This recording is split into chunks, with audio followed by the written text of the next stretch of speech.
देख रहे हैं सारा अशोकनगर और मैं हूं आपके साथ हितेंद्र भदौरिया। अब तक के अशोकनगर की जो घटनाक्रम रहे हैं उसमें से सबसे बड़ी घटना के साथ मैं आपके साथ में हाजिर हुआ हूं। आज अशोकनगर शहर ने ऐसा नरसंहार देखा है जो शायद ही इसके पहले कभी देखने को मिला है।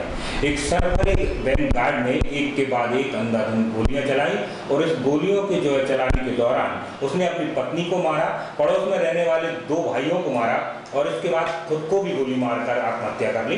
इस पूरे घटनाक्रम में पुलिस की भूमिका पर जबरदस्त रोष लोगों के बीच में है। करीब 1 घंटे तक ये पूरा घटनाक्रम चलता रहा और ये सनकी व्यक्ति बंदूक काट लेकर पूरे इलाके में या मोहल्ले में दहशत फैलाता रहा और बार बार पुलिस को इसके लिए बजाया जाता रहा, बुलाया जाता रहा, मगर पुलिस नहीं पहुंची। लोगों ने इसको लेकर विरोध प्रदर्शन किया। खुद पुलिस अधीक्षक को भी लोगों के इस विरोध का सामना करना पड़ा। लोगों की मांग की थी कि इस मुद्दे पर दोषी अधिकारियों को तुरंत निलंबित किया जाए। पुलिस ने इसके बाद अशोकनगर थाने के प्रभारी अधिकारी दशरथ सिंह राठौर और डायल 100 के प्रभारी अमर सिंह को निलंबित कर दिया है और उनके खिलाफ जांच बैठा दी है। ये घटना का एक पहलू है, पर इस सनसनीखेज वारदात ने कई सारे सवालों को जवाब दे दिया है, सवाल खड़े कर दिए हैं। दरअसल ऐसे सवाल जिनका उत्तर संभवतः जांच के दौरान मिलेगा और कुछ प्रश्न अनुत्तरित भी रह जाएंगे। साथ ही एक विशेष बात आपको ये भी बता दें कि जिन लोगों के ऊपर बंदूक तानी गई और मारी गई वो तो इस दुनिया में है ही नहीं, मगर इस सरफरी युवक ने कुछ दूसरे लोगों पर भी दहशत का ऐसा वातावरण बनाया कि उनकी सांसें अटक गईं। मैं खुद उन लोगों में से रहा जो उसकी बंदूक की नाली के सामने आए थे और मैंने भी किसी तरह अपनी जान बचाई। न केवल मैं बल्कि मेरे साथ मेरे और पत्रकार साथी और आसपास के लोगों ने भी आज बमुश्किल अपनी जानें बचाई हैं। इस सरफरी युवक ने जो किया है वो अशोकनगर के इतिहास में न पहले कभी देखा था और न ही संभवतः इस तरह की कोई घटना की जा रही। इसको लेकर जितनी चीजें कही जा रही हैं वो तमाम सारी बातें धीरे धीरे करके परत दर परत सामने आएंगी। बहरहाल स्पष्ट तौर पर अब ये खुलासा नहीं हो पाया है कि किस तरह से ये घटना घटी है, मगर आशंकाएं या शुरुआती चीजों को जोड़ने से जो समझ में आ रहा है वो ये है कि लखन रघुवंशी इस गार्ड का नाम बताया जा रहा है जो किसी बैंक में चौकीदारी या सुरक्षा का काम करता था।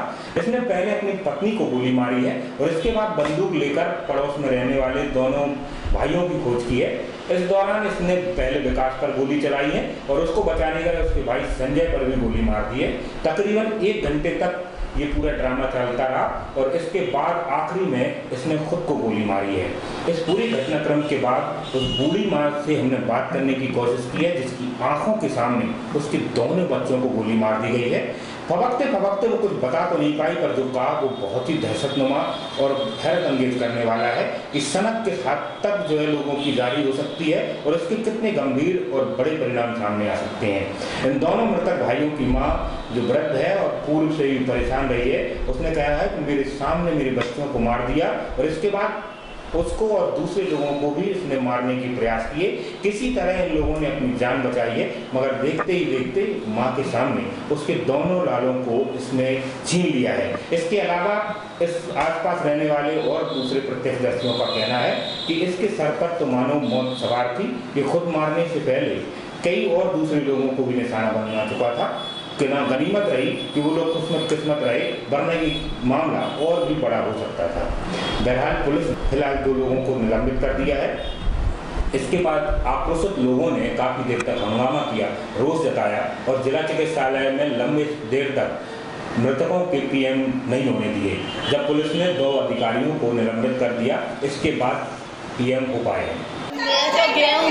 मैं गेहूं बीज रही थी और वो इमली ला तो कहीं मम्मी तो जाता निकलते गाँव चपारे गोली चला दे कर बड़ों वहाँ से बड़े पे चला दे।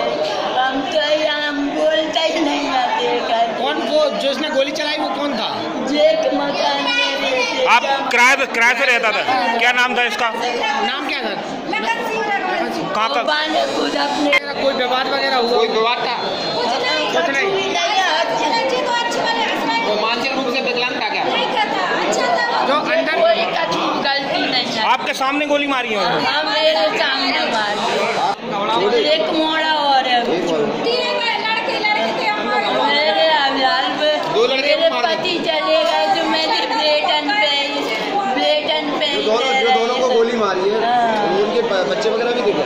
कोई नहीं है, शादी नहीं हुई। किस वजह से मारा? कुछ कारण भी नहीं बताया? कछु भी कारण नहीं है, हम तो बोलते ही नहीं है। इसमें एक जो महिला अंदर पड़ी है उनको भी गोली लगी है, वो कौन है?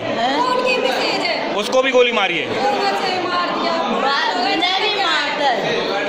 हाँ, उनको भी मारा। ये कब से रह रहा था आपके यहाँ? कब से रह रहा था? 5 साल से। हम तो ये भी किराए से रहता है? वो आप भी किराए से ही रह रहे हैं?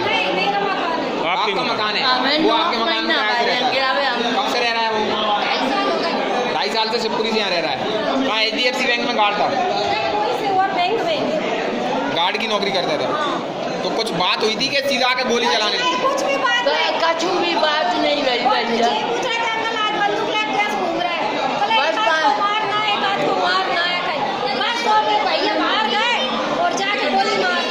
छोटे भैया बचाने गए तो उनपे मार रहे थे, तो वो भाग गए एकदम से जल्दी से, तो उनमें नहीं पड़ पाई। फिर वो संजय भैया मंडी से आए, उनको उठाने के लिए अस्पताल ले जाओ, तो उनमें मार दी। और हम लोगों में भी बंदूक मारे थे, हम लोग गेट पर बंदूक जब 3 बजे की बात है। अच्छा, पुलिस आ गई थी तुरंत? नहीं आई। कितनी देर तक नहीं आई पुलिस? आई पुलिस तो लगभग कितनी देर से ये कर रहे होंगे?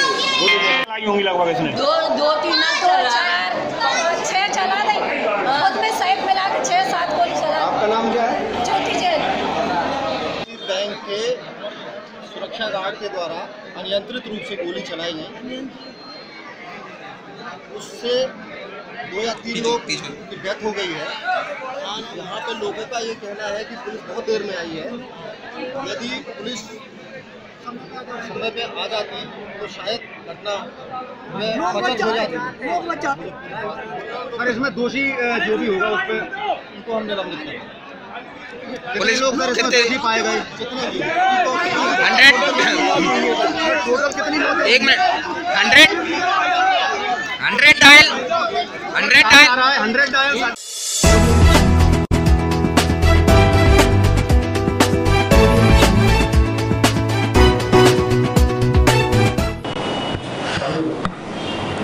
अशोकनगर के पठार मोहल्ले पर आज एक सन की बैंक कर्मी ने जो दहशत फैलाई है उसके कई सारे पहलू हैं। यूं तो इस मामले में उस सन की जो है बैंक कर्मी के साथ साथ 3 अन्य लोगों की मौत हुई है। इस मौत के बाद लोगों का उग्र होना और उस उग्र होने के बाद विरोध प्रदर्शन के कारण अशोकनगर शहर में पहली बार ऐसा हुआ है कि लोगों ने इस पर विरोध किया है और विरोध के बाद पुलिस ने 2 कर्मचारियों को निलंबित कर दिया है।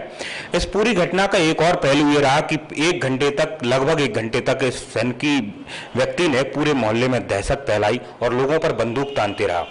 बंदूक तानने के दौरान अगर ये चीज थोड़ी सी और बड़ी होती तो ये नरसंहार बहुत बड़ा होता और संभवतः मैं और मेरे एक और साथी जो आज आपके साथ में हैं वो भी नहीं रहते। हम उस सरफरे की बंदूक के बिल्कुल आगे से निकल के आए हैं और आज आपको बताते हैं कि दरअसल वो घटनाक्रम रहा कैसा होगा। अपनी आंखों देखें, समझिए और सुनिए। मेरे साथ में मेरे साथी हैं अशोकनगर के पत्रकार संतोष शर्मा।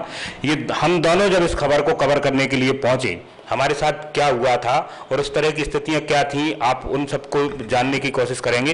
संतोष जी, आप बताइए कि जब हम पहुंचे थे तो हुआ क्या था? बिल्कुल हितेन जी, मैं आपको बता दूं कि ये अपना कई बार अपन कवरेज पे गए हैं और जब मर्डर की कोई बात या कोई खबर अपने पास आती है तो जब उस दौरान अपन वहां पहुंचते हैं तो ये अपने को अंदेशा कभी नहीं होता है कि जो मर्डर करने वाला व्यक्ति है वो मौके पर मौका वारदात पर मौजूद होगा।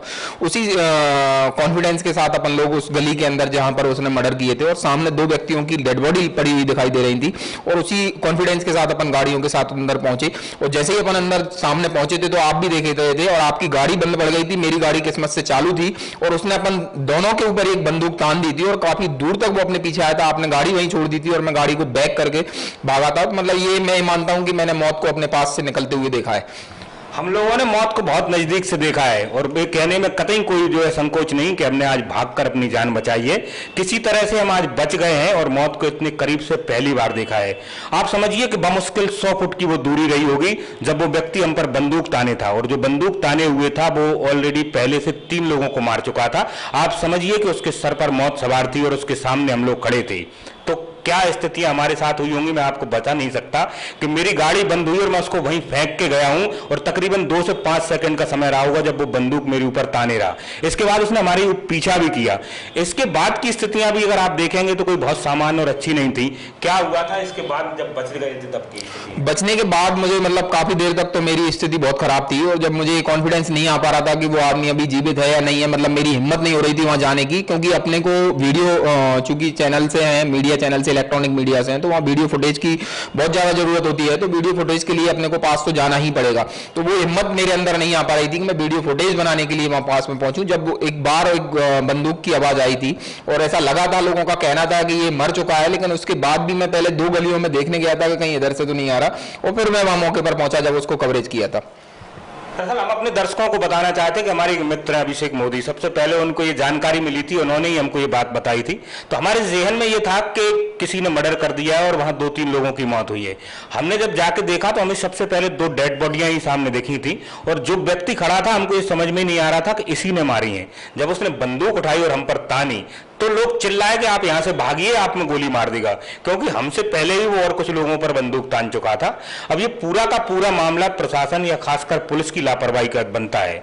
अगर आधा घंटे के दरमियान पुलिस वहां आ गई होती तो शायद वो जो लोग तड़प तड़प के या समय पर इलाज के कारण मरे हैं उनमें से किसी की संभावना बन सकती थी। साथ ही ये गनीमत ये रही कि बंदूक में से वही 4-5 गोलियां निकली। अगर कुछ और चलाई होती तो इसके बाद एक बड़ा हादसा हो सकता था और मरने वाले लोगों की संख्या बड़ी हो सकती थी। संतोष जी, आप बहुत समय से ये खबरें इस तरह की करते रहे, क्या इस तरह का हादसा कभी आपके साथ है? ये मेरे ख्याल से जितने टाइम से मुझे मीडिया लाइन से जुड़े हुए हो गया, और वैसे भी मेरी उम्र हो गई है आज 38-37-38 साल की, तो मैंने अभी तक ऐसा कोई भी हादसा अशोकनगर जिले में कहीं नहीं सुना है कि इस तरीका कोई भी हादसा अशोकनगर में घटित हुआ हो। ये पहली बार का अपने आप में एक अजीबोगरीब हादसा है जिसको अपन ने लाइव देखा है, ये भी कह सकते हैं। भले ही अपन उसको देख नहीं पाए, महसूस किया है, दिल से महसूस किया है उस जगह को, उसके आसपास थे, उस एरिया के क्राइटेरिया के आसपास थे। तो मेरी लाइफ का तो ये मुझे मेरा पहला ही अनोखा अजूबा टाइप का ये घटनाक्रम है।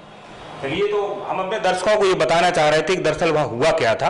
और एक चीज और मैं इसको खत्म करते करते आपको बता दें कि जब ये सब चीजें हो गई कि वो मर गया, पुलिस वहां पहुंची, सबसे पहले हम उस मां के पास जाके मिले जिसने अपने 2 बेटों को अपनी आंखों के सामने खोया था। बड़ा ही दर्दनाक मंजर था। उन आंसुओं का नाम बयान कर सकते और ना ही वो महिला जो कह रही थी उसके बारे में बता सकते थे। जिस महिला के सामने उसके दोनों बच्चे मार दिए गए हों और उस पर भी बंदूक तान दी गई हो, तो आप सोचिए कितनी दर्दनाक घटना हुई होगी।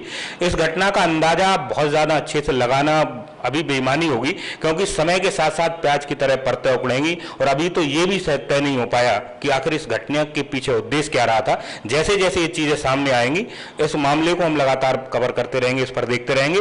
फिलहाल ये 2 पत्रकार आपके सामने आज जीते जाते खड़े हैं। हमारे साथ आपकी शुभकामनाएं रही। आप सब हम लोगों से जुड़े, बहुत बहुत धन्यवाद। आप